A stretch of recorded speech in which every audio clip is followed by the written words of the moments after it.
Dedi, tersangka pelaku pembunuhan Junaidi yang tak lain pamannya, digiring polisi dari Subdit 3 Jatanras Polda Sumsel ke Mapolda setelah ditangkap.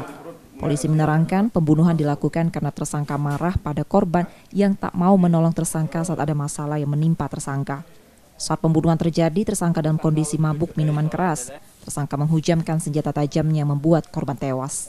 Dari laporan istri korban yang mengetahui pelakunya, polisi pun memburu tersangka dan tertangkap di Jalan Kemas Rindu, Kertapati, Palembang.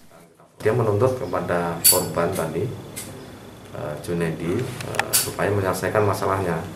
Tapi tak kunjung diselesaikan, dia dongkol pada pamannya sendiri. Kemudian pada suatu saat dia emosi, nah itulah dilakukan penusukan beberapa kali, ada yang di perut, ada yang di dada dan sebagainya, sehingga tidak begitu lama korban bisa meninggal. Kini tersangka ditahan di tahanan Polda Sumatera Selatan dan terancam 15 tahun penjara. Reski Oktora, Muklas Diferensial, Kompas TV, Palembang.